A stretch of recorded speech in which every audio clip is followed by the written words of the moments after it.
भारत की पवित्र भूमि पर एक ऐसा तीर्थ स्थल है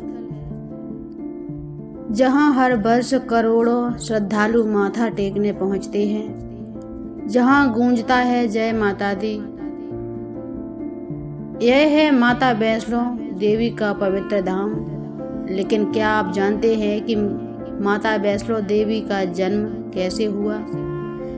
वो कौन थी, उनकी दिव्य शक्तियों का रहस्य क्या था और कैसे एक साधारण दिखने वाली कन्या करोड़ों भक्तों की आराध्य देवी बन गई। आज हम सुनेंगे माता वैष्णो देवी की अद्भुत और प्रेरणादायक कथा। तो कहानी में प्रवेश करते हैं। बहुत समय पहले पृथ्वी पर अधर्म और अन्याय बढ़ने लगा था। राक्षसों का अत्याचार दिन प्रतिदिन बढ़ता जा रहा था। निर्दोष लोग दुखी थे। ऋषि मुनियों की तपस्या भंग की जा रही थी। धरती माता इस पीड़ा को सह नहीं पा रही थी। तब देवता चिंतित होकर भगवान विष्णु के पास पहुंचे। उन्होंने प्रार्थना करी, प्रभु पृथ्वी पर धर्म की रक्षा कीजिए। भगवान विष्णु मुस्कुराए। उन्होंने कहा, समय आने पर एक दिव्य शक्ति पृथ्वी पर अवतरित होगी। उसी समय महालक्ष्मी, महासरस्वती और महाकाली की शक्तियां एक स्थान पर एकत्रित हुईं। तीनों देवियों के तेज से एक अद्भुत प्रकाश उत्पन्न हुआ। वह प्रकाश धीरे धीरे एक दिव्य कन्या के रूप में बदल गया। उस कन्या का मुख सूर्य के समान तेजस्वी था। उसकी आंखों में करुणा और शक्ति दोनों थी। देवताओं ने उस कन्या का नाम रखा वैष्णवी। देवताओं ने आशीर्वाद दिया, तुम पृथ्वी पर धर्म की स्थापना करोगी। वैष्णवी बचपन से ही असाधारण थी। उन्हें संसार की भौतिक वस्तुओं में कोई रुचि नहीं थी। उनका मन केवल भक्ति और साधना में लगता था। वे घंटों भगवान विष्णु की ध्यान करती थी। लोग उनकी दिव्यता को देखकर आश्चर्यचकित हो जाते थे। धीरे धीरे उनकी ख्याति दूर दूर तक फैलने लगी। एक दिन वैष्णवी ने कठोर तपस्या करने का निर्णय लिया। वे समुद्र तट पर बैठकर भगवान विष्णु का ध्यान करने लगी। वर्षों तक उन्होंने तपस्या की। उनकी भक्ति देखकर देवता भी प्रसन्न हो गए। अंततः भगवान विष्णु उनके सामने प्रकट हुए। वैष्णवी ने हाथ जोड़कर प्रणाम किया। भगवान विष्णु ने कहा, हे पुत्री, तुम्हारी भक्ति अद्भुत है। तुम संसार में धर्म और भक्ति का संदेश फैलाओ। इसके बाद वैष्णवी पृथ्वी पर भ्रमण करने लगी।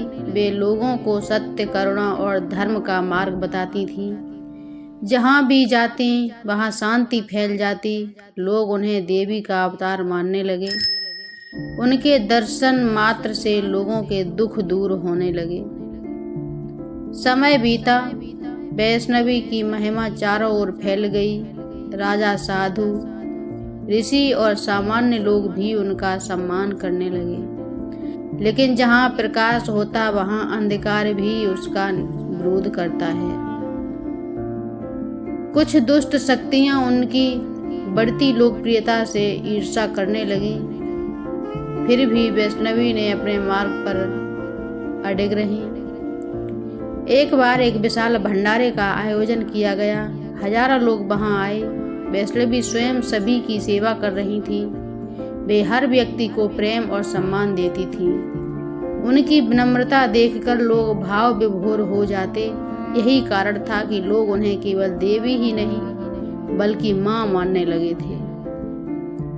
धीरे धीरे वैष्णवी ने उत्तर भारत के पर्वतीय क्षेत्रों की ओर प्रस्थान किया। वे जंगलों और पहाड़ों में तपस्या करने लगी। उनका उद्देश्य था धर्म की रक्षा और मानवता का कल्याण। उनकी साधना इतनी प्रबल थी कि पर्वत भी उनके तेज से प्रकाशित हो उठते थे। कहा जाता है कि एक दिन उन्होंने चित्रकूट पर्वत को अपनी तपस्थली के रूप में चुना। वही आगे चलकर उनका पवित्र धाम स्थापित हुआ। आज जिसे हम माता वैष्णो देवी के नाम से जानते हैं। चित्रकूट पर्वत पर वैष्णवी ने वर्षों तक तपस्या की।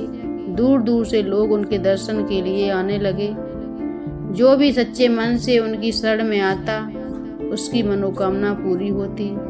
माता सब पर समान कृपा बरसाती थी, गरीब हो या अमीर, राजा हो या साधारण व्यक्ति। माता की दृष्टि में सभी समान थे। समय के साथ उनकी प्रसिद्धि पूरे भारत में फैल गई। लोग उन्हें माता वैष्णो देवी कहकर पुकारने लगे।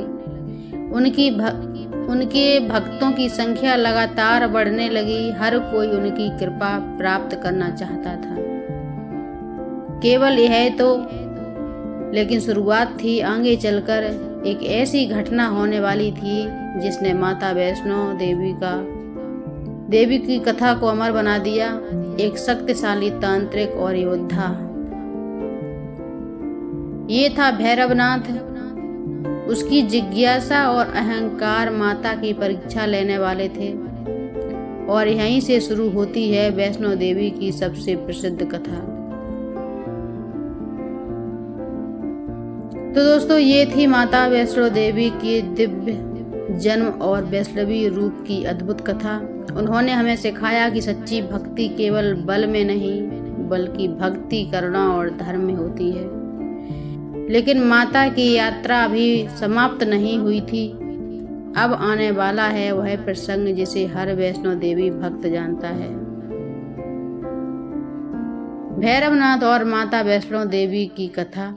आखिर भैरवनाथ कौन था? वह माता का पीछा क्यों करने लगा और कैसे बना हुआ है वैष्णो देवी यात्रा का महत्वपूर्ण हिस्सा? यह जानेंगे अगली कथा में। अगर आपको यह कहानी पसंद आई हो तो वीडियो को लाइक, शेयर और सब्सक्राइब जरूर करें। चैनल को भक्ति महाकाव्य को सब्सक्राइब जरूर कर लीजिए। ऐसी ही धार्मिक कहानियाँ हमारे चैनल पर मिलेंगी। कमेंट में लिखिए जय माता दी। तब तक के लिए धन्यवाद। जय माता दी।